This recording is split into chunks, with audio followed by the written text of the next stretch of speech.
NCM Learning Center. Good morning, friends. NCM Learning Center continuously providing the materials for the government engineering examinations, notifications, preparation tips, and old exam solutions. If you watch the NCM Learning Center continuously, you can get the good marks in the engineering examinations. Now, we will discuss the TNEB 2018 ECE exam question and solutions. In the TNEB 2018 examinations, in the control system subjects, for the EEE department questions, 8 number of questions as asked, and ECE department questions, totally 4 number of questions are asked. In the instrumentation department, 8 number of questions are asked. Totally 20 number of questions are asked in the control system subject. So the control system subject are very important for EEE, ECE and instrumentation students. In the previous video, we discussed the 8 questions from the EEE department examinations. In this video, we will discuss the 4 questions which are asked in ECE department examinations. In the next video, we will discuss the instrumentation department questions. Okay, part 3. In the part 1, EEE department questions, part 2, ECE department questions, part 3, instrumentation department questions. Already we discussed all the control system concepts with clearly an easiest approach. So just refer to all these concepts already discussed.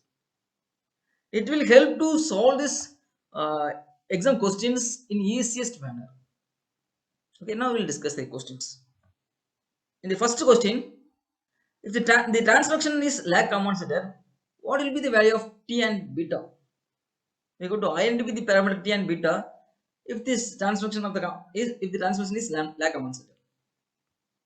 Okay, we know that already we discussed the compensator concept. Let's refer it. We know that the lag compensator will give the negative phase angle.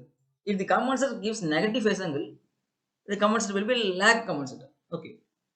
Now we have to check what will be the value of t and beta for providing the phase angle is negative. We know that how to calculate the magnitude and phase angle for the any trans function. So first we will find the phase angle for the trans function. The phase angle for the trans function is phi is equal to tan inverse of omega t minus tan inverse of omega beta t. To get the negative value, omega t should be lesser than omega beta t. If omega t is lesser than omega beta t, the pi value will be negative. So the condition for the lag compensator is, the condition for the phase angle is negative is omega t should be less than omega pt. So omega will be cancelled, t will be cancelled. So we'll get 1 less than beta. That means beta greater than 1. So now eliminate the option. This first option, beta is greater than 1. So the first option may be a correct one. In the second option, beta is less than 1. So option 2 is wrong. Third option, beta greater than 1. So that option may be a right one. But fourth option, beta less than 1. So fourth option is wrong. The answer may be option 1 or 3. So now we will check t value. Whether t greater than 0 or t less than 0 for providing the phase angle is negative.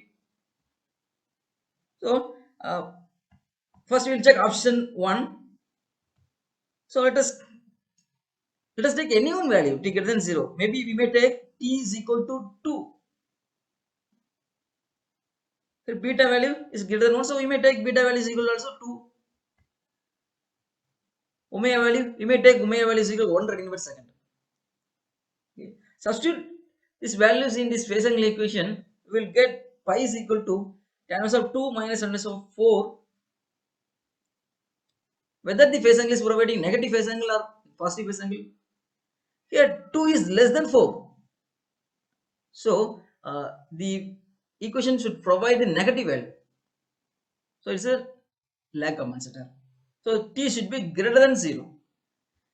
If t greater than 0 and beta greater than 1, the value for the phase angle should be a negative value. So the compensator will be lag compensator. So option 1 is correct. Option 3 is wrong. So we may another one check. Let us take t less than 0. T value may be minus 2. Substitute here. we will get the positive value. Okay, this is the solution for the first question.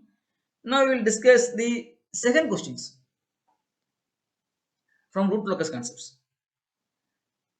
For solving the root locus concepts, you should know all the properties of root locus. Then only you can solve this question very quickly. So the first step for the root locus concept is we go to find the poles and zeros. We go to mark the poles and zeros in the S-plane. Here this is the denominator term is poles, numerator term is zeros. What will be the value of poles and zeros? There is no zeros, but there is a poles. S minus 1 is equal to 0 is one of the poles. S square plus 4s plus 7 is equal to 0, another poles. So we will get S equal to 1. Here, simplify this equation. S equal to minus b plus or minus root of b square minus 4ac by 2a formula. We will get S equal to minus 2 plus or minus j root 3. This is a poles, totally 3 poles. Now we will mark the poles. Here S plane, S equal to 1. This is one of the poles. This is minus 2 plus j root 3. This is real axis. This is imaginary axis. This is j root 3. This is minus 2. Minus 2 plus j root 3. This is one of the poles. And another one is minus 2 minus j root 3. This is this one. So total three poles marked. Okay. The property, one of the property of the root locus is the root locus will always start from poles and end with infinite or zeros. Okay. So first option 1, it tells the root locus starts with s equal to 1 and s equal to minus infinity. That is a poles. We may start the root locus from the poles s equal to 1. We may end with minus infinity. This option may be a correct one. The second option, the root locus starts with s equal to 1. S equal to 1, but end with minus 2. There is no zeros on minus 2. Based on the property, the root locus starts with the poles and end with infinite or zeros. So minus, there is no zeros on the minus 2. So option 2 is wrong one. Option 3, s equal to minus 1. Root locus starts with minus 1. There is no poles on minus 1. Because root locus starts with poles. This poles, the root locus, there is no poles on minus 1. So option 3 also wrong. Here, the option 4 tells the root locus starts from minus 2. There is no poles on minus 2. So there is no root locus starts at minus 2. So option 4 also wrong. So option 1 may be correct one. Root locus always starts from poles, end with infinite or zeros. Here there is a poles on 1. It will end with infinite, minus infinite. So option 1 is right. Now we will solve the third question. We are going to find the gain margin and phase margin of the feedback system for the given transfunction. Already we discussed how to solve the phase margin and gain margin mathematically. Just refer this video. By this video, you can solve these questions mathematically without drawing board plot. So the gain margin formula for the gain margin is minus 20 log of modulus of j omega pc into h of j omega pc. This is open out transfunction magnitude. This gain value at base crossover frequency. What do you mean by base crossover frequency? Omega pc. Phase crossover frequency means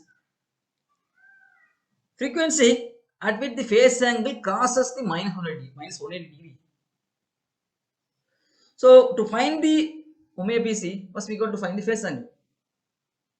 Then we will find the frequency at which the phase angle is minus 180 degree. So phase angles for this equation, pi is equal to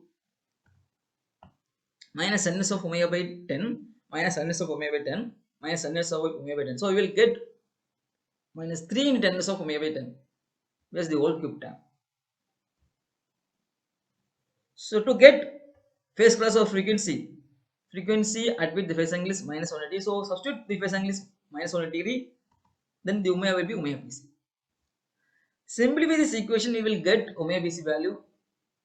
So tan 60 is equal to omega BC by 10. Tan 60 is equal to root 3. So we will get root 10 into root 3. This is the phase crossover frequency. We got to find the magnitude at omega BC. So here find the magnitude. It means 4 by s plus 10 the whole cube. S plus 10 into s plus 10 into s plus 10. So for s plus 10 value, root of omega square is 100. In root of omega square is 100. In root of omega square is 100.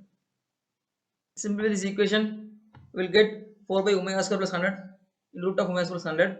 Substitute this omega BC values in this equation, we will get this magnitude at omega BC value. Omega BC value 10 into root 3. Substitute here 10 root the whole square plus 100 in root of 10 root the whole square plus 100.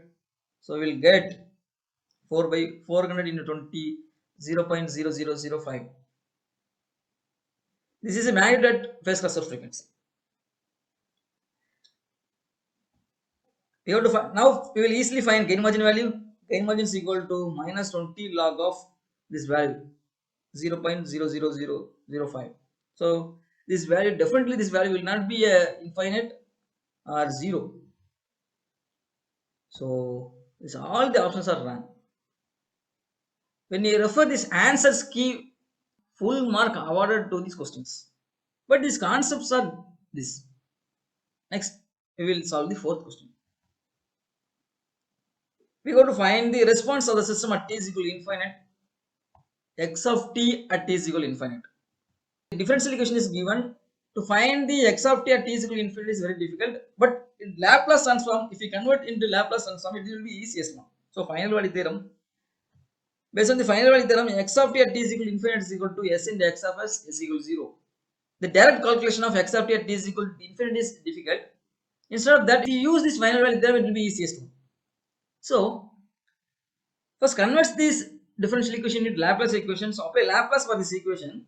S square into x of s plus 6 into s into x of s plus 5 into x of s is equal to 10. For the constant 10 by s, e power minus 5t 1 by s plus 5.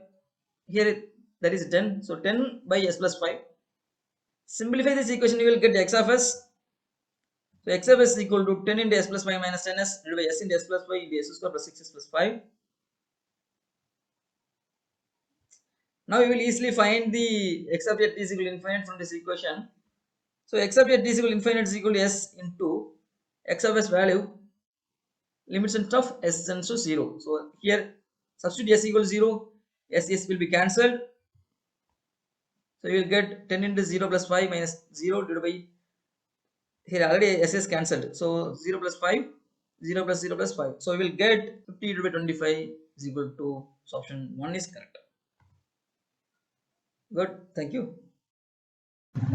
Thanks for watching. Click the subscribe button and hit the bell icon for notification. Like, comment and share.